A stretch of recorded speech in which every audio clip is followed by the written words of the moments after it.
Hello नमस्ते बच्चों, start करते हैं आज के टॉपिक को, जहाँ पे हम सबसे पहले पढ़ने वाले हैं एक्सपेंडिचर को। चलिए आज हम बात करते हैं एक्सपेंडिचर की। अगर हम वैसे देखें एक्सपेंसेस और एक्सपेंडिचर में कोई ज़्यादा डिफरेंस नहीं है, both are same, but accounts इसको थोड़ा अलग अलग लैंग्वेज में बोलता है। There is a very minute difference between the expenses and expenditure, क्योंकि दोनों खर्चे ही होते हैं। अगर हम खर्चा कर रहे हैं तो आप उसको एक्सपेंसेस बोलो या एक्सपेंडिचर बोलो, दोनों में कोई फ़र्क नहीं है। बट एक छोटी सी लैंग्वेज है जो कि मैं आपको बताना चाहूँगी, अदरवाइज आप दोनों में से कोई भी यूज़ कर सकते हो। अगर आप खर्चा कर रहे हो और वो खर्चा दैट एक्सपेंसेस एक साल के अंदर अंदर एग्जॉस्ट हो रहा है तो उसको आप एक्सपेंसेस बोलिए। लेकिन अगर वही खर्चा एक साल से ज़्यादा के लिए यूज़ हो रहा है तो आप उसको जो है वो एक्सपेंडिचर बोलिए। लेट सपोज मैंने अपने बिजनेस के लिए ये पेन खरीदा। मुझे पता है कि मेरा जो पेन है ये मेरा एक साल ही चलेगा, 1 महीने चलेगा, 2 महीने चलेगा, 3 महीने चलेगा, इससे ज़्यादा चल ही नहीं सकता ये। तो दिस इज़ माई एक्सपेंसेस, ठीक है ना। प्रिंटिंग स्टेशनरी का खर्चा, ऑडिट फीस का खर्चा, और there are so many expenses, बिजली पानी का खर्चा, रेंट का खर्चा, एम्प्लॉयर्स को देना, एम्प्लॉई को देना, सैलरी, रेम्यूनरेशन, वेजेस, जो मर्जी आपको देना है वो सारा का सारा आपका एक साल के अंदर अंदर हो रहा है तो आप उसको एक्सपेंसेस बोलिए। अगर आपको उसको एक्सपेंडिचर बोलना है तो आप उसको रिवेन्यू एक्सपेंडिचर बोलिए। रिवेन्यू क्यों?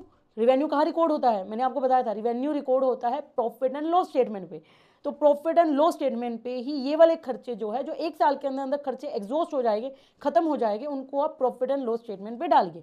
लेकिन वो खर्चे जो कि बिजनेस में एक साल से ज़्यादा के लिए हो रहे हैं, लेट सपोज मैंने अब अपने बिजनेस के लिए ये पेन नहीं, एक बहुत बड़ी मशीन ली है जो कि मुझे पता है कि 10-15 साल तो मेरे बिजनेस में यूज़ होगी ही होगी, तो दैट इज़ कॉल्ड एक्सपेंडिचर। और अगर उसको भी और थोड़ा सा मैं डिफाइन करूँ तो that expenditure is called capital expenditure. क्यों? वो खर्चा जिससे आपके बिजनेस के लिए कोई एसेट क्रिएट हुई है, आप उसको कैपिटल एक्सपेंडिचर बोल सकते हो। कैपिटल एक्सपेंडिचर मतलब मोटा खासा खर्चा। अब लेट सपोज मैंने जो मशीन खरीदी है वो मेरी एसेट है। एसेट क्यों है? क्योंकि मैंने पहले ही आपको बताया था कि एसेट वो रिसोर्सेज होते हैं जो कि बिजनेस को इन द लॉन्ग रन कमा कर देंगे, अर्न करके देंगे, बेनिफिट प्रोवाइड करेंगे। तो ये वो वाले खर्चे जो कि मेरे बिजनेस को एक एसेट प्रोवाइड कर रहे हैं, आप उसको कैपिटल एक्सपेंडिचर बोल सकते हैं। चलिए इसको पढ़ते हैं क्या क्या लिखा हुआ है। स्पेंडिंग मनी, साफ साफ शब्दों में इन्होंने बोल रखा है। देखिए जी, आप खर्चा कर रहे हैं, स्पेंडिंग मनी, आप पैसा खर्च कर रहे हो, ठीक है। आप कोई लाइबिलिटी कर रहे हो फॉर सम बेनिफिट्स। अब लेट सपोज मैंने मशीन को खरीदा, लेकिन जो मैंने मशीन को खरीदा वो उधार पे खरीदा, तो मैंने अपनी लाइबिलिटी क्रिएट की फॉर सम बेनिफिट, ठीक है। तो खर्चा तो हो रहा है, खर्चा है तो है। सर्विस रिसीव की या कोई प्रॉपर्टी रिसीव की तो उसको हम बोलेंगे एक्सपेंडिचर। गुड्स को परचेज करना, मशीनरी को परचेज करना, एक्सपेंडिचर को परचेज करना, सब एग्जांपल है एक्सपेंडिचर के। अगर benefit of expenditure is exhausted with in a year, अगर वो एक साल के अंदर अंदर खत्म हो जाता है तो आप उसे एक्सपेंसेस बोल सकते हो या फिर उसे रिवेन्यू एक्सपेंडिचर बोल सकते हो। लेकिन अगर आपका बेनिफिट आपके एक साल से ज़्यादा के लिए आपका यूज़ हो रहा है, जैसे मैंने अभी एक एग्जांपल दिया था कि मैंने एक एसेट खरीदी है, तो वो मेरा खर्चा जरूर है, लेकिन कौन सा खर्चा है? वो कैपिटल एक्सपेंडिचर है। तो यहाँ पे क्या क्या रखा है? ऑल्सो कॉल्ड एक्सपेंडिचर, या फिर आप उसको एसेट की तरह भी ट्रीट कर सकते हो। जैसे अगर हम अगले चार्ट पर देखें तो एक्सपेंडिचर कितने तरह के होते हैं? एक्सपेंडिचर जी 2 तरह के होते हैं। एक रिवेन्यू एक्सपेंडिचर होता है, कैपिटल एक्सपेंडिचर होता है। रिवेन्यू एक्सपेंडिचर इसका मतलब कि वो एक साल तक ही चलेगा, और अगर एक साल तक चलेगा तो ये हमारे कहाँ शो होगा? ये हमारा शो होगा प्रॉफिट एंड लॉस स्टेटमेंट पे। प्रॉफिट एंड लॉस स्टेटमेंट में ये हमारा शो होगा। यहाँ पे मैं जितने भी खर्चे डालूंगी, to rent, to salary, to depreciation, to interest, to printing and stationery, and there so many खर्चे। तो इन सारे खर्चों को आप क्या बोलोगे? रिवेन्यू एक्सपेंडिचर बोलोगे। क्यों? क्योंकि सारे खर्चे एक साल में हो रहे हैं और एक साल के बाद दोबारा होंगे। लेकिन वही अगर हम दूसरी तरफ बात करें कैपिटल एक्सपेंडिचर की, जो कि एक साल से ज़्यादा के लिए करते हैं, तो ये कहाँ पे जाते हैं? ये जाते हैं बैलेंस शीट में। बैलेंस शीट में जैसे मैंने मान लो मशीनरी खरीद ली, फर्नीचर खरीद लिया, अपने बिजनेस के लिए कार खरीद ली, तो जितने भी ये मोटे मोटे खर्चे होते हैं ना, ये सारे के सारे कहाँ आते हैं? कैपिटल एक्सपेंडिचर में आते हैं, ठीक है। चलिए आगे बढ़ते हैं, और आज हम बहुत बहुत बहुत इंपॉर्टेंट टॉपिक करेंगे, क्योंकि मैंने बहुत बार देखा है कि बच्चों को, मतलब चाहे वो ग्रेजुएशन के बच्चे हो, चाहे वो 11th-12th के बच्चे हो, या फिर सीए के बच्चे भी हो, इवन उनको एसेट्स का पता लग जाता है, उनको लाइबिलिटीज़ का पता लग जाता है, इनकम एक्सपेंसेस सब पता लग जाता है, उन्हें 4 पिलर्स का पता लग जाता है, लेकिन उन्हें अकाउंटिंग प्रिंसिपल्स का ही नहीं पता लगता है। अकाउंटिंग प्रिंसिपल्स बच्चे आगे जाके जब पढ़ाई करते हैं तो लॉ में पढ़ते हैं, कहीं ना कहीं टैक्स में कहीं ना कहीं देखने को मिल जाता है, लेकिन क्योंकि नॉलेज ही नहीं है, प्रिंसिपल कोई पढ़ाता नहीं है, क्योंकि 11th में ही पढ़ाएंगे तो 11th में पढ़ाएंगे, अदरवाइज आगे जाके बहुत ही रेयरली आप लोगों को ये पढ़ाया जाता है। तो इसलिए मैं अपनी बेसिक्स की कवर में ये की अकाउंटिंग प्रिंसिपल्स को भी इंक्लूड कर रही हूँ। सबसे पहला हमारा प्रिंसिपल आता है गोइंग कंसर्न। गोइंग मतलब चलता जाना, कंसर्न मतलब कि बिजनेस। मतलब मेरा बिजनेस जो है वो चलता जा रहा है, ठीक है ना। अब लेट सपोज मुझे पता है कि मैं ना यार कल ही मरने वाली हूँ, या मुझे पता है कि मैं 1 साल के अंदर अंदर मरने वाली हूँ, तो मैं शायद उतने अच्छे से नहीं जी पाऊंगी। मुझे ऐसा लगेगा यार मैं क्यों ही जो है वो पैसों के पीछे भाग रही हूँ, क्यों ही, जैसे एक स्टूडेंट हूँ मान लो मैं, तो मेरे को ऐसा लगेगा यार क्या ही फायदा पढ़ने का, क्यों ही मैं पढ़ रही हूँ जब 1 साल के बाद मरना ही है, 1 साल के अंदर अंदर, ठीक है ना। तो पढ़ने में मज़ा भी नहीं आएगा, कमाने में मज़ा नहीं आएगा।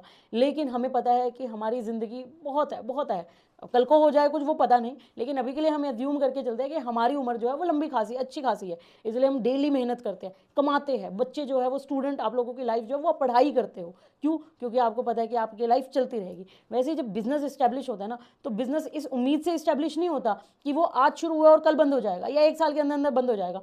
बिजनेस भी इसी माइंडसेट से चलता है कि बिजनेस जो है वो चलता रहेगा और चलता रहेगा और चलता रहेगा, ठीक है ना। तो गोइंग कंसर्न क्या कहता है? Going concern principle assume that, ये एज्यूम किया जाता है जब भी बैलेंस शीट वगैरह बनती है ना, तो बैलेंस शीट, कल मैंने आपको लास्ट वीडियो में आपको पेटीएम का डेटा दिखाया था, अभी मैं आपको अगर पेटीएम के डेटा को मैं देखती हूँ, अगर उसी के डेटा में मुझे दिख गया तो ठीक है, नहीं तो मैं किसी और कंपनी के डेटा को आपके सामने लाती हूँ, क्योंकि ये चीज़ें कंपनी को डिस्क्लोज करनी पड़ती है in notes to accounts. Notes to accounts अभी मैं आगे भी बताऊँगी कि नोट्स टू अकाउंट्स क्या होता है, नोट्स टू अकाउंट्स क्या होता है, लेकिन ये कंपनी को डिस्क्लोज करना पड़ता है कि company is following the principle of going concern. Going concern it means कि वो इस चीज़ को फॉलो कर रही है कि येस हम चलते जाएंगे, जब तक आगे जाके कोई कंडीशन नहीं होती, बट हम चलते जाएंगे, हम अपना काम करते रहेंगे। तो business will, going concern principle assume that a business will continue its operation indefinitely unless there is evidence to the contrary. जब तक ऐसा कोई एविडेंस नहीं मिल जाता ना कि भाई बिजनेस बंद होने वाला है, तब तक बिजनेस जो है वो चलता रहेगा इंडेफिनेटली, और कंपनी को ये एज्यूम करके चलना पड़ेगा बिजनेस को कि वो गोइंग कंसर्न प्रिंसिपल को फॉलो कर रही है। ये उसे शो करना पड़ता है, दिखाना पड़ता है। जब भी वो स्टेटमेंट्स बनाते हैं ना, फाइनेंशियल स्टेटमेंट, बैलेंस शीट वगैरह, वहाँ पे उसे शो करना पड़ता है कि that yes we are following the going concern principle, ठीक है ना। बहुत ही आसान है, बस एक नॉलेज लेनी है, नाम से ही नॉलेज आपको बहुत बार मिल जाएगी। गोइंग कंसर्न मतलब चलते रहना, और ये कंपनी को लिखना पड़ता है अपने नोट्स टू अकाउंट्स में। चलिए सेकंड प्रिंसिपल को समझते हैं, दैट इज कंसिस्टेंसी। कंसिस्टेंसी मतलब लगे रहना। जैसे एक स्टूडेंट की लाइफ में मान लो एक बच्चा जो है वो, आज मैंने उसको बहुत मोटिवेट किया और बच्चा इज लाइक कि मैम अब तो हम 10 घंटे 15 घंटे पढ़ेंगे। बच्चा 1 दिन पढ़ रहा है, बच्चा 2 दिन पढ़ रहा है, बच्चा 3 दिन पढ़ रहा है, चौथे दिन वो थक जाएगा और उसको लगेगा यार थोड़ा सा ब्रेक लेते हैं, वो टायर्ड हो जाएगा। लेकिन बिजनेसेस में क्या होता है? बिजनेसेस में होता है कि आप जो है वो जो भी मेथड फॉलो कर रहे हो, किसी भी चीज़ की वैल्यू निकाल रहे हो, मेथड कर रहे हो यूज़, तो आप उसको कंसिस्टेंटली फॉलो करते रहो, एक ही चीज़ को अपनाते रहो। लेकिन अगर कोई चेंज है तो बताओ ज़रूर। अब लेट सपोज यहाँ पे एक एग्जांपल लेते हैं। एग्जांपल क्या है कि अकाउंट में एक मेथड होता है क्लोजिंग स्टॉक का, कि क्लोजिंग स्टॉक को आप बुक्स ऑफ अकाउंट्स में रिकॉर्ड करोगे एट लोअर ऑफ कॉस्ट और net realisable value. Closing stock, मान लो मैंने क्या किया कि मेरा ना कपड़ों का बिजनेस है, मैं रॉ मटेरियल वगैरह ला के उसके कपड़े वगैरह बना के गोडाउन में रखती हूँ। अब मेरा वो जो माल रखा हुआ है गोडाउन में, क्लोजिंग स्टॉक रखा हुआ है, उसकी वैल्यू मेरी लेट सपोज बहुत ही छोटा अमाउंट होगी, 100 रुपये की है। लेकिन मुझे पता है कि अभी शायद मार्केट में जब मैं उसको बेचूंगी, ऑफ सीजन वो चीज़ चली गई है, तो शायद उतने में ना बिके, ठीक है ना, मेरा माल लेट प्रोड्यूस या एनी रीज़न के कारण। अब अगर वो मार्केट में वैल्यू जाएगी तो शायद वो 80 रुपये की जाए, 80 रुपीज़ की। तो अब इसमें अगर हम मेथड लगाए तो मेथड क्या कहता है? मेथड कहता है कि आप लोअर मतलब दोनों में से जिसकी वैल्यू कम है। अब कॉस्ट तो है 100 की, लेकिन मार्केट वैल्यू कितनी है उसकी, नेट रियलाइजेबल वैल्यू कितनी है, 80 रुपीज़ की। तो हमारे अकाउंट्स कहते हैं कि आप उसको 80 रुपये में रिकॉर्ड करो, 80 रुपीज़ में रिकॉर्ड करो, और आप इसी मेथड को फॉलो करते रहो। अगली साल लेट सपोज मैंने दोबारा से माल बना के 100 रुपये की कॉस्टिंग हो रही है, लेकिन अगले साल जो मेरा माल है उसकी जो वैल्यू हो गई है वो 150 रुपीज़ की हो गई है। तो मैं किस में रिकॉर्ड करूँगी? मैं कॉस्टिंग पे रिकॉर्ड करूँगी। क्यों? क्योंकि बुक्स ऑफ अकाउंट्स में मैं किस पे रिकॉर्ड करूँगी? जो भी दोनों का लोअर होगा। तो मैं क्या करूँगी, जब भी अपना बिजनेस में बैलेंस शीट बनाओगे और उसमें नोट्स टू अकाउंट्स बनाओगे, तो नोट्स टू अकाउंट्स में लिखोगी कि मैंने ये मेथड जो है वो कंसिस्टेंटली फॉलो कर रही हूँ। लेकिन अगर किसी भी पर्टिकुलर टाइम पे मैं अगर उस मेथड को चेंज कर रही हूँ, तो मैं उसको नोट्स ऑफ अकाउंट में ज़रूर लिखूंगी। अब लेट सपोज एक और एग्जांपल लेते हैं, डेप्रिसिएशन। आप लोगों में से बहुत सारे बच्चों ने डेप्रिसिएशन के बारे में तो सुना ही होगा। डेप्रिसिएशन क्या कहता है कि अगर आपकी एक, जिन बच्चों ने नहीं सुना डेप्रिसिएशन उनके लिए एक बहुत छोटा सा एग्जांपल देती हूँ कि लेट सपोज मैंने मशीन खरीदी, आज मैंने मशीन खरीदी। अब मुझे पता है कि वो मशीन मेरे जो है वो 10 साल काम आएगी, 10 साल के बाद वो बेकार है, वो भंगार में बिकेगी, मेरी बेकार हो गई, स्क्रैप हो चुकी है। तो इसका मतलब कि मशीन की वैल्यू लगातार घटती जा रही है। पहले साल मशीन ने जैसा परफॉर्म किया ना, दूसरी साल उसने उतना नहीं किया, तीसरी साल उसको थोड़ी सी मेंटेनेंस चाहिए थी, मैंने तीसरी साल भी करवा दी, चौथे साल भी वो चल रही है। मतलब ऐसा करते करते करते करते वो 9 ईयर्स तक पहुंची, और 10 ईयर्स उसने बड़े धक्के से निकाले, और 10 ईयर्स के बाद वो मशीन बेकार हो चुकी है, ऑब्सोलीट हो चुकी है, वेस्ट हो चुकी है, अब वो नहीं चल पा रही है, वो चलने की सिचुएशन में नहीं है। तो डेप्रिसिएशन का मतलब कि एसेट्स की वैल्यू में लॉस होना। अब यहाँ पे क्या हो रहा है कि मैंने क्या किया, मैं अपने बिजनेस में डेप्रिसिएशन के मेथड होते हैं, डेप्रिसिएशन को कैसे कैलकुलेट करना है, तो 2 मेथड मैं अभी मान के चलती हूँ कि आप लोगों को पता है, स्ट्रेट लाइन मेथड और रिटर्न डाउन वैल्यू मेथड। अब मैं अपने बिजनेस में let suppose return down method जो है वो फॉलो कर रही हूँ। पहले साल फॉलो किया रिटर्न डाउन, कोई दिक्कत नहीं, दूसरे साल फॉलो किया कोई दिक्कत नहीं, तीसरे साल फॉलो किया कोई दिक्कत नहीं, फोर्थ ईयर में जाके मुझे कुछ ऐसा लगा कि हाँ यार रिटर्न डाउन वैल्यू नहीं, मुझे स्ट्रेट लाइन पे अपने आप को शिफ्ट करना है। तो मैं जब बैलेंस शीट बनाऊंगी और उस बैलेंस शीट में जब मैं नोट्स टू अकाउंट्स बनाऊंगी, तो उस नोट्स टू अकाउंट में स्पेसिफिकली वहां पे लिखूंगी कि ये मेरा जो है वो रिटर्न डाउन वैल्यू मेथड, मैं इस साल जो है वो अपने एसेट्स को डेप्रिशिएट कर रही हूँ by straight line method of depreciation से। मैंने अपने मेथड को, अपने प्रिंसिपल को चेंज किया है, कंसिस्टेंसी में थोड़ा सा चेंज आया है। तो अगर आप यहाँ पे लिखोगे तो क्या लिखा हुआ है, the consistency principle require a company, require a business to use the same accounting method and practices across financial period for comparability. ठीक है ना। आप जैसे मान लो मैंने पहले साल में रिटर्न डाउन किया था, दूसरे साल में return down value method follow किया था, तो उन दोनों को मैं कंपेयर कर पाऊंगी। लेकिन जैसे ही मैं फोर्थ और फिफ्थ ईयर में आई, फोर्थ में मैंने किया था रिटर्न डाउन वैल्यू मेथड को फॉलो, फिफ्थ ईयर में किया था मैंने straight line method of depreciation को फॉलो, तो I am not able to compare both this periods. क्यों? क्योंकि दोनों में अलग मेथड को फॉलो किया गया था, तो कंपैरिजन में थोड़ा मुश्किल हो जाता है। और सिर्फ ईयर्स में कंपेयर नहीं होता, वो कहते हैं कि पीयर्स कंपनी में भी होता है कि लेट सपोज मुझे अपनी कंपनी को अपनी सेम इंडस्ट्री की किसी और कंपनी के साथ अगर कंपेयर करना है, तो अगर हमारे मेथड सेम हुए तो मैं कंपेयर कर लूँगी बड़ी आसानी से। लेकिन अगर हमारे मेथड सेम नहीं हुए ना, तो मुझे थोड़ा सा एनालिसिस कम होगा, मुझे थोड़ा सा कम पता लगेगा कि कंपनी कैसे परफॉर्म कर रही है, मेरा क्या इंडस्ट्री के लेवल पे वो परफॉर्म अच्छा कर रही है कि नहीं कर रही है। तो कंसिस्टेंसी होना बहुत ज़्यादा ज़रूरी है कि आप एक ही मेथड को, एक ही प्रैक्टिस को फॉलो करते रहे। जैसे मैंने स्टूडेंट के लिए बोला था कि वो 10 घंटे पहले दिन दे रहा है, 10 घंटे दूसरे दिन दे रहा है, 10 घंटे ही 3 दिन दे रहा है, तो वो कंसिस्टेंसी फॉलो कर रहा है। लेकिन जैसे ही उसने कभी 10 घंटे, कभी 15 घंटे, कभी 8 घंटे, कभी 5 घंटे ऐसे किया, तो वो कंसिस्टेंसी फॉलो नहीं हो रही है। ठीक है ना। तो उससे उसका जो टारगेट है वो कंप्लीट नहीं हो पाएगा। तो दिस इज द कंसिस्टेंसी। अगर उसमें कोई भी चेंज आता है तो the business has to, business इसको बताना पड़ता है कि देखिए हमने इस बार जो है वो कंसिस्टेंसी को फॉलो नहीं किया है। तो मैं अपना साइज बिल्कुल ही छोटा कर लेती हूँ अपने नेक्स्ट मेथड को समझाने के लिए। हाँ, शायद यहाँ पे आपको दिख जाएगा इजीली। चलिए, नेक्स्ट पॉइंट मेरा आता है प्रूडेंस। ठीक है, मेरी शक्ल को क्या करना है आपने देखना है, लिखा हुआ पढ़ना है। प्रूडेंस, प्रूडेंस क्या कहता है? प्रूडेंस कहता है कि कंजर्वेटिव सोच होनी चाहिए। पहले इसको पढ़ लेते हैं, चलिए, फिर मैं थोड़ा सा आसानी से समझाती हूँ आपको। The prudence principle advises accounting conservatively. Conservative मतलब रूढ़िवादी सोच, वो जो रूढ़िवादी सोच है। ensuring that profits are not overstated and losses are not understated in the financial statement, कि प्रॉफिट को ज़्यादा नहीं दिखाना और लॉसेस को कम नहीं दिखाना। चलिए इसको समझते हैं ये क्या कह रहा है। ये कह रहा है, चलिए इसको समझते हैं कि क्या कह रहा है प्रूडेंस। एक बहुत ही बेसिक एग्जांपल से समझा रही हूँ मैं कि लेट सपोज जो हमारे दादा दादी होते थे वो बहुत ही रूढ़िवादी सोच के थे। उनको ऐसा लगता था यार जो भी हम कमा रहे हैं ना बस बचा ले, खर्च ना करें अपने ऊपर, सब कुछ बचाते रहे ताकि भविष्य में काम आए। तो बिजनेस भी वही काम करता है। बिजनेस क्या कहता है? बिजनेस कहता है कि आप जो भी कमा रहे हो ना, जब तक आपको श्योरिटी ना हो जाए कि आपने वो कमा लिया है तब तक बुक्स में रिकॉर्ड मत करो।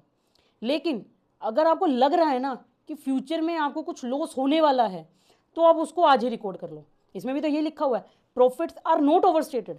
प्रॉफिट को ओवरस्टेट नहीं करना, मतलब जब तक आपको श्योरिटी ना हो जाए कि पैसा मिल गया तब तक आपने प्रॉफिट को रिकॉर्ड नहीं करना। लेकिन लॉसेस को अंडरस्टेटेड नहीं करना। अंडरस्टेटेड मतलब कि लॉस को अगर आपको लग रहा है ना कि हो सकता है तो रिकॉर्ड कर लो। अब इसमें एक एग्जांपल देती हूँ बिजनेस का। अभी मैंने आपको एक एग्जांपल दिया था कि closing stocks are valued at lower of cost और market value whichever is lower. अब लेट सपोज मेरे केस में मैंने क्या किया था, पहले मैंने केस लिया था कि कॉस्टिंग कितनी आ रही है। मैं इसमें थोड़ा सा आपको समझा देती हूँ। Closing stock valued at lower of cost और net realisable value. Realisable value means market value. यहाँ पे मैं वही वाला केस लेती हूँ कि लेट सपोज कॉस्टिंग है मेरी 100 रुपये की और नेट रियलाइजेबल वैल्यू है मेरी 150 रुपीज़ की, मतलब मार्केट वैल्यू 150 की है। तो मुझे स्टॉक को कितने पे रिकॉर्ड करना है? मुझे स्टॉक को रिकॉर्ड करना है 100 रुपीज़ पे, दोनों का जो लोअर होगा। इसका मतलब कि जो 50 रुपीज़ का मुझे गेन हो रहा है ना, 50 रुपीज़ का गेन हो रहा है, वो मुझे रिकॉर्ड नहीं करना। क्यों नहीं करना? क्योंकि कंजर्वेटिव सोच है। कंजर्वेटिव सोच यही है कि प्रॉफिट को आपने बढ़ा के नहीं दिखाना।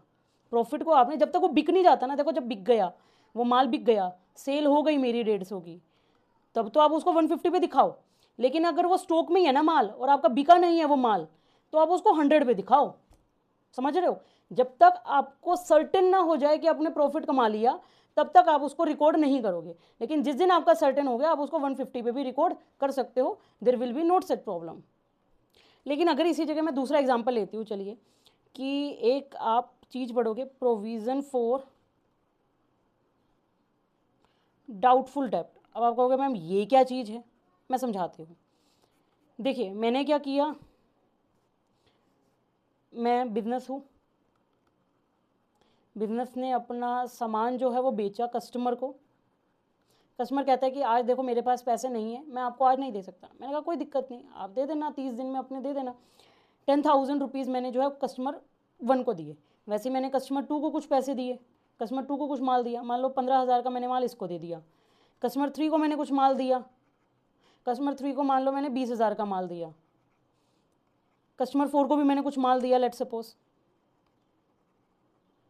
उसको मैंने माल दिया सिर्फ 5,000 का। तो टोटल मैंने कितने की सेल की? 10,000, 15, 25, 25, 30, 30 और 50, 50,000 रुपीज़ की मैंने सेल की। अब मुझे पता है कि बहुत सारे लोग जो है वो उनके पैसे डूबते ही डूबते हैं, ठीक है ना। अब वो ऑब्वियस ही बात है कि बिजनेस में हर कोई ईमानदार नहीं होता है। अगर आप बिजनेस कर रहे हो तो आपको लॉसेस को भी सहना ही पड़ेगा। तो मुझे पता है कि मेरे बिजनेस में हर साल जो है वो 10% कस्टमर ऐसे ज़रूर होते हैं जो कि पैसे नहीं देते। अब 10% मान लो पहले कस्टमर ने 10,000 के बजाय 9,000 दे दिए सिर्फ, वो कहता है मेरे पास और पैसे नहीं है। कस्टमर 2 ने पूरे पैसे दे दिए, कस्टमर 3 ने जो है वो 500 रुपये रख लिए। तो इस तरीके से बिजनेसेस को पता है ऑन एन एवरेज कि मेरे इतने पैसे जो है वो डूब सकते हैं।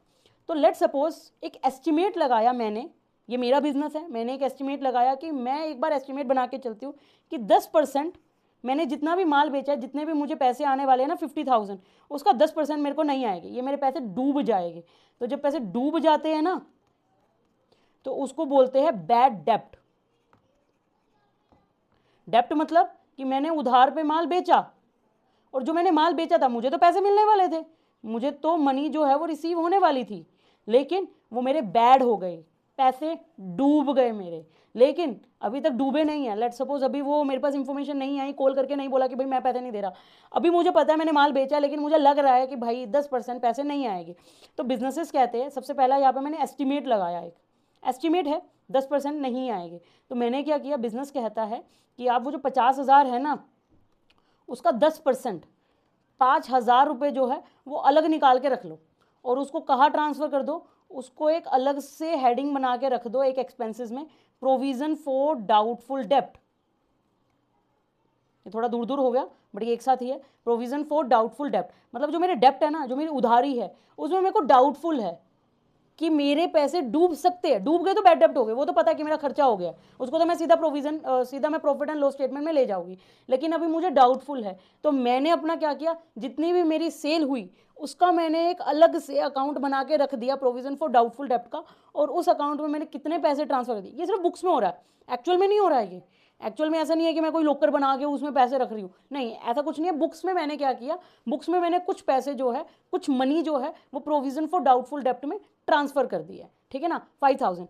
अब मैंने क्या किया, मेरे को उम्मीद है, एस्टिमेट है कि 10% मेरे पैसे डूब जाएंगे। तो मेरी सोच क्या हुई, मेरी सोच हुई कंजर्वेटिव सोच, प्रूडेंस सोच, कि मेरे फ्यूचर में जो लॉसेस होने वाले हैं उसको मैंने आज ही प्रिडिक्ट कर लिया और बुक्स ऑफ अकाउंट्स में रिकॉर्ड कर दिया। समझ रहे हो कि अगर मेरे को जब गेन हुआ था पिछले वाले एग्जांपल में मेरे को फायदा हुआ, लेकिन मेरी प्रूडेंस सोच ने, अकाउंट्स की प्रूडेंस सोच ने मुझे रोक दिया कि दीपिका जी ये जो गेन है ना, ये आपको रिकॉर्ड नहीं करना। क्यों? क्योंकि अकाउंट्स कहता है, क्योंकि आपको प्रूडेंस सोच रखनी है, तो वो 50 रुपीज़ आपने रिकॉर्ड नहीं करने। बट अगर आपको लॉस हो सकता है ना इन द फ्यूचर, उसको भी रिकॉर्ड कर लो आज। तो मुझे पता है कि मेरे 10% शायद डूब सकते हैं, जरूरी नहीं है। पता लगे कि जब मेरे पैसे आने लगे तो सबने ही मुझे पैसे दे दिए, 50 के 50 मुझे रिसीव हो गए। लेकिन बिजनेस कहता है कि एक एस्टिमेट लगाओ और इतने रुपए जो है वो एक अलग अकाउंट में आप ट्रांसफर करो, लॉसेस को पहले ही आइडेंटिफाई करके उसको रिकॉर्ड कर लो। ये इट इज कॉल्ड प्रूडेंस सोच, कि लॉस को अंडरस्टेट नहीं करना, कम नहीं लिखना, लॉस का अगर आपको रिमोट प्रोबेबिलिटी भी है ना तो उसको रिकॉर्ड करो, लेकिन प्रॉफिट को ओवरस्टेट नहीं करना, प्रॉफिट को फालतू में नहीं लिखना। प्रॉफिट को तभी मेंशन करना बुक्स ऑफ अकाउंट में जब आपको रियलाइज हो जाए, जब आपको सर्टेन हो जाए कि हाँ ये मेरे को पैसे मिल जाएंगे, मिल गए, सर्टेन, बिल्कुल सर्टेन हो गया है। 0% की प्रोबेबिलिटी पे वहां पे नहीं होनी चाहिए। तो this is called my prudence principle. तो अब आपको जो है इन तीनों प्रिंसिपल में तो कभी भी डाउट नहीं रहेगा। वन इज गोइंग कंसर्न, मेरा बिजनेस जो है वो चल रहा है और चलता रहेगा, इसी थ्योरी पे, इसी प्रिंसिपल पे मुझे अपने बिजनेस में काम करते रहना है, ठीक है ना। नहीं तो कल को अगर मैंने ये गोइंग कंसर्न को फॉलो नहीं किया तो मेरे घर के, मेरे बिजनेस के गेट पे ना क्रेडिटर्स आके खड़े हो जाएंगे, बोरोअर्स आके खड़े हो जाएंगे कि दीपिका जी आपने जो हमसे पैसे उधार पे लिए थे ना वो दो। तो मुझे दिखाना पड़ता है अपने इन्वेस्टर्स को कि देखो मेरा बिजनेस जो है वो चलता रहेगा, आप टेंशन फ्री हो जाओ और आप मेरे बिजनेस में इन्वेस्ट करते रहो। जो बड़ी बड़ी बिजनेसेस होते हैं ना उनमें लोग इन्वेस्ट करते हैं, इन्वेस्टर्स आते हैं स्टॉक मार्केट से ट्रेडिंग करते हैं। वो क्यों करते हैं? क्योंकि वो फाइनेंशियल स्टेटमेंट को पहले पढ़ते हैं और फाइनेंशियल स्टेटमेंट में the business has to mention कि yes we are following the going concern principle, हम चल रहे हैं और हम इसी तरीके से चलते रहेंगे, ठीक है ना। The second thing is consistency. Consistency क्यों फॉलो की जाती है? So that the financial statement can be compared with each other. क्योंकि अगर फाइनेंशियल स्टेटमेंट कंपेयर नहीं होगी तो पता नहीं लगेगा कि भाई मैंने पिछले साल से कितना ज़्यादा कमाया इस बार, या कैसी मेरी परफॉर्मेंस पिछले साल से ज़्यादा रही। And the third principal is says that prudence concept, जो कि कहता है कि लॉस को आपने आइडेंटिफाई करके नोट डाउन कर लो, लेकिन प्रॉफिट जब तक सर्टेन ना हो जाए तब तक आपने उसको बुक्स ऑफ अकाउंट में रिकॉर्ड नहीं करना है, ठीक है ना। चलिए आगे बढ़ते हैं हम। अब हमारे पास आता है अकाउंटिंग अजम्पशंस। अजम्पशंस जो है वो हमें करनी पड़ती है, अजम्पशन लगानी पड़ती है। जैसे मैंने अभी थोड़ी देर पहले एस्टिमेट लगाया था, तो एस्टिमेट भी लगाना पड़ता है, प्रिंसिपल भी फॉलो करने पड़ते हैं, अजम्पशन भी मुझे माननी पड़ती है। अजम्पशन क्या होती है? पहली assumption, business entity. The assumption state that a business is a separate legal entity from its owner ensuring clear financial reporting. बहुत ही अच्छा एग्जाम्पल देती हूँ, बहुत ही कॉमन एग्जाम्पल है। अभी आप लोगों को पता है कि टाटा जी की डेथ हो गई है, रतन टाटा जी की डेथ हो गई, लेकिन क्या टाटा की जितनी भी कंपनी है, whether it is a parent company, subsidiary company, associate company, जितनी भी कंपनी है, क्या वो बंद हो गई रतन टाटा जी के जाने से? नहीं, चल रही है। क्यों? क्योंकि बिजनेस और उसका जो मालिक है, ओनर है, दे आर सेपरेट एंटिटी। कि अब रतन टाटा जी भले ही चलेगा लेकिन बिजनेस चलता रहेगा, बिजनेस फॉलो कर रहा है गोइंग कंसर्न को, and business is a separate legal entity. Business में कोई भी आए या जाए, बिजनेस को कोई मतलब नहीं है। समझ में आई? तो ये असम्पशन हमें मान के चलनी पड़ती है कि कंपनी या बिजनेस जो है वो सेपरेट एंटिटी, एक अलग पर्सन होता है जिसकी अपनी एक खुद की पहचान होती है, ठीक है। सेकेंड असम्पशन, मनी मेजरमेंट, कि आप जो भी रिकॉर्ड करोगे ना वो सारा का सारा मॉनेटरी टर्म्स वाला ही रिकॉर्ड करोगे, विदाउट मॉनेटरी टर्म्स वाला कुछ भी रिकॉर्ड नहीं करोगे। Only transaction measurable in the monetary terms are recorded, allowing for the clarity and consistency in the financial statement. इसको हमने शायद फर्स्ट या सेकंड क्लास में भी आपको बताया था कि मैंने अपने बिजनेस में एक पॉलिसी अपने इंप्लॉयज के लिए चेंज कर दी, मैंने डायरेक्टर चेंज कर दिया, मैंने कुछ भी कर दिया जिसका मॉनेटरी टर्म्स में अभी इफेक्ट नहीं आया, तो उसको मैं कहीं पे भी रिकॉर्ड नहीं कर सकती हूँ। मैं सिर्फ उन्हीं ट्रांजैक्शन को अपनी बुक्स ऑफ अकाउंट्स में रिकॉर्ड करूँगी जो कि मॉनेटरी टर्म्स में मैं शो कर सकती हूँ, ठीक है। एंड द पीरियोडिसिटी, पीरियोडिसिटी मुझे क्या कहता है? पीरियोडिसिटी मतलब कहता है कि आप जो भी, मैं अपने आप को फिर छोटा कर लेती हूँ, बहुत ही ज़्यादा छोटा कर लेते हैं हम अपने आप को। पीरियोडिसिटी मैं वैसे बता देती हूँ कि आपका जैसे कैलेंडर ईयर होता है, जनवरी से शुरू होता है, दिसंबर में ख़त्म होता है, लेकिन बिजनेसेस का जो ईयर होता है ना, पहले तो बोलते हैं उसको फाइनेंशियल ईयर, और वो फाइनेंशियल ईयर होता है 1 अप्रैल से शुरू और 31 मार्च को खत्म। तो एक पीरियड के लिए जो है वो फाइनेंशियल स्टेटमेंट बनती है। यहाँ पे अगर आप देखोगे तो मैंने क्या लिखा हुआ है, यहाँ पे अगर आप देखोगे तो लिखा हुआ है accounting activities are divided into times period, facilitating timely financial reporting and enabling company across different period. कि मेरा जो बिजनेस है उसकी फाइनेंशियल स्टेटमेंट, जो फाइनल स्टेटमेंट बन रही है ना, वो साल में एक ही बार बनेगी, मार्च के महीने में। क्यों? क्योंकि वो एक ही पीरियड को फॉलो कर रहा है, दैट इज अप्रैल से लेकर मार्च तक। बहुत सारी कंपनी क्वार्टरली डेटा भी, अब आपने सुना होगा कंपनीज, अगर आप थोड़ी बहुत भी मार्केट की थोड़ी बहुत भी नॉलेज रखते हो, अगर नहीं भी रखते हो तो भी कोई दिक्कत नहीं है, बहुत सारी कंपनीज को जो है, मतलब जो भी पब्लिक लिस्टेड कंपनी है जो कि मार्केट में अपने शेयर्स को लिस्ट करती है नेशनल स्टॉक एक्सचेंज या बॉम्बे स्टॉक एक्सचेंज वगैरह पे। लेकिन अगर आपको नहीं पता है कि ये नेशनल स्टॉक एक्सचेंज क्या होता है, बॉम्बे स्टॉक एक्सचेंज क्या होता है, तो आप हमारे शॉर्ट्स को देखते रहिए। शॉर्ट्स में हम ये सारी की सारी बेसिक्स टर्म्स को भी इंक्लूड कर रहे हैं, साथ के साथ आपको अकाउंटिंग के साथ साथ फाइनेंस की नॉलेज भी दे रहे हैं, कंपनी की नॉलेज भी दे रहे हैं, लो की, ताकि आपको हर एक चीज़ जो है वो इंटर रिलेटेड जो भी है वो आपको पता लगती रहे। तो जो भी कंपनीज लिस्टेड होती है उन्हें SEBI, that is security and exchange board of India, जैसे हमारे बैंक्स को कौन रेगुलेट करता है? RBI, reserve bank of India. वैसे स्टॉक मार्केट को कौन कंट्रोल और रेगुलेट करता है? That is SEBI, security and exchange board of India. तो सेबी के रूल्स के अकॉर्डिंग कंपनीज को जो है, जो भी एनएससी और बीएससी पे लिस्टेड है, उन्हें अपना क्वार्टरली डेटा भी शो करना पड़ता है पब्लिक को, हर 3 महीने का डेटा। तो हर 3 महीने का डेटा जब भी वो निकालती है, शो करती है पब्लिक को, तो पब्लिक उनको कंपेयर कर पाती है कि इस साल जो है वो रिलायंस ने इतनी अच्छी परफॉर्मेंस दी है, रिलायंस का शेयर इस बार घटा है, रिलायंस के प्रॉफिट पिछली बार के कंपैरिजन में काफ़ी घटे हैं, या फिर पिछले क्वार्टर के कंपैरिजन में इसमें इतनी ग्रोथ देखी गई है। तो कंपैरिजन, तो पीरियोडिसिटी मतलब किस किस पीरियड को वो फॉलो कर रहे हैं, दैट इज कॉल्ड पीरियोडिसिटी। चलिए आगे बढ़ते हैं अब हम पढ़ते हैं अकाउंटिंग साइकिल को। अब आपको याद होगा कि हमारी आई थिंक सेकेंड पता नहीं थर्ड क्लास में वीडियो में हमने एक बात आपको बताई थी, that is business cycle. Business cycle क्या होता है? बिजनेस साइकिल होता है कि एक मैंने जो है वो बिज़नेस को शुरू किया, ठीक है ना, मैंने माल बेचा और माल सबसे पहले बनाया, फिर उसको बेचा, और जब तक मेरे पास पैसे ना आ जाए तब तक वो पूरा का पूरा एक बिजनेस साइकिल होता है। वैसे अकाउंटिंग साइकिल भी होता है। अकाउंटिंग साइकिल बड़ा ही सिंपल सा होता है कि मैंने एक बहुत ही छोटे एग्जांपल के साथ शुरू किया कि सबसे पहले मेरे पापा जो है वो माल लेके आए दुकान में, ठीक है ना, उन्होंने रिकॉर्ड कर दिया वो माल कि मैंने जो है वो माल इतना परचेज़ किया। मेरे पापा ने माल बेच दिया तो उन्होंने रिकॉर्ड कर दी वो चीज़ कि मैंने आज इतने का माल जो है वो अपने कस्टमर को बेचा है। तो पहला स्टेप क्या हो गया? पहला स्टेप हो गया identify transactions, identify transaction and record general, ठीक है ना, कि मैंने जो है अपने बिजनेस में कुछ एचआर की पॉलिसीज चेंज की और कुछ माल खरीदा बेचा। तो सबसे पहले इतनी सारी घटनाओं में से, इतनी सारी हैपनिंग में से मैंने देखा कि मुझे किस ट्रांजैक्शन को रिकॉर्ड करना है और किस ट्रांजैक्शन को रिकॉर्ड नहीं करना है। और मुझे पता है कि मेरा अकाउंटिंग अजम्पशन ये कहता है कि आप सिर्फ उन्हीं ट्रांजैक्शंस को रिकॉर्ड करोगे जो कि मॉनेटरी टर्म्स में है। तो मैंने जो एचआर की पॉलिसी को चेंज किया था मैं उसको रिकॉर्ड नहीं कर सकती क्योंकि वो मॉनेटरी टर्म्स में नहीं है। लेकिन मैं जो माल खरीदा बेचा वो मॉनेटरी टर्म्स में है, तो मैंने उसको सबसे पहले क्या किया, सारी की सारी ट्रांजैक्शन में से आइडेंटिफाई किया कि मुझे रिकॉर्ड किसको करना है। तो first step involve recognising and documenting financial event that need to be recorded in the accounting statement accurately. सबसे पहले आप उन ट्रांजैक्शन को, उन हैपनिंग्स को जो है वो छाटोगे जिसको आपको रिकॉर्ड करना है। और दूसरे स्टेप पे आप क्या करोगे? रिकॉर्डिंग जनरल, जनरल को आप रिकॉर्ड करोगे।